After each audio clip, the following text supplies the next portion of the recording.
के चीफ और नगीना सांसद चंद्रशेखर आजाद के बीच 2027 के विधानसभा को चुनाव को लेकर इस वक्त खिचड़ी पक रही है। लेकिन ये खिचड़ी एक तरीके से बीरबल वाली है, उसका अभी तक आंच है वो नहीं लग रही है, क्योंकि 27 के चुनाव अभी दूर है और दोनों राजनीतिक दलों के बीच में क्या पक रहा है ये कुछ भी पता नहीं चल पा रहा है। लेकिन ये तय है कि अखिलेश यादव और चंद्रशेखर आजाद दोनों को एक दूसरे की जरूरत जरूर महसूस होती है और दोनों राजनीतिक दल ये चाहते भी हैं कि 2027 के अंदर गठबंधन के साथ चुनाव लड़े। अब सबसे बड़ा सवाल यह पैदा हो जाता है कि आज चंद्रशेखर आजाद नगीना से चुनाव जीतकर सांसद बन चुके हैं। ऐसे में उनका सियासी कद है वो बढ़ चुका है और हाल फिलहाल के अंदर चंद्रशेखर आजाद ने अपनी लोकप्रियता के दम पर पूरे उत्तर प्रदेश के अंदर रैलियां कर इस बात को दर्शा भी दिया है। यह बात अखिलेश यादव अच्छी तरीके से जानते हैं कि चंद्रशेखर आजाद 2022 की तरफ एक सीट पर तो बिल्कुल नहीं मानने वाले, क्योंकि आपको याद होगा 2022 का वो चुनाव जब अखिलेश यादव के सामने चंद्रशेखर आजाद ने एक सीट के लिए गुहार लगाई थी और उसके बाद अखिलेश यादव और चंद्रशेखर आजाद के बीच दूरियां बढ़ी और चंद्रशेखर आजाद ने बाकायदा लखनऊ में प्रेस कॉन्फ्रेंस करके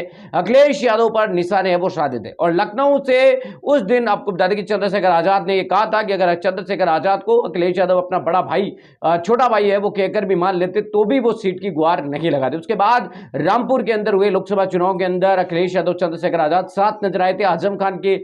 इलाके के अंदर। तो उस तरीके से लगातार आपको बताने की कोशिश किया तो यहां पर चंद्रशेखर आजाद और अखिलेश यादव के बीच नजदीकियां और दूरियां दोनों देखने को मिली है। अब 2027 के विधानसभा के चुनाव सर पर अखिलेश यादव भी अपने दम पर अभी तक चुनाव नहीं जीतकर सरकार नहीं बना पाएंगे कि 2012 के अंदर उस समय जब सरकार में वो आए थे तब मुलायम सिंह यादव, शिवपाल सिंह यादव जैसे कई कद्दावर नेता थे। लेकिन अखिलेश यादव के कमान पार्टी के आने के बाद पार्टी ने अभी तक कुछ अच्छा प्रदर्शन किया तो वो पिछला लोकसभा चुनाव था 2024 का लोकसभा चुनाव के अंदर अच्छा प्रदर्शन है वो अखिलेश यादव के नेतृत्व में किया था। तो ऐसे में अखिलेश यादव किसी भी कीमत पर 2027 के विधानसभा चुनाव में सत्ता चाहते हैं और अखिलेश यादव आपको बता दें कि कहीं ना कहीं नैरेटिव बनाने के अंदर, नैरेटिव सेट करने के अंदर पूरा प्रयास करते हैं। हाल के अंदर उन्होंने जो बाबा साहब अंबेडकर जी के, राजनेता अंबेडकर जो उनके परिवार से आते हैं, वंशज आते हैं, उनको एक तरीके से काफी ज्यादा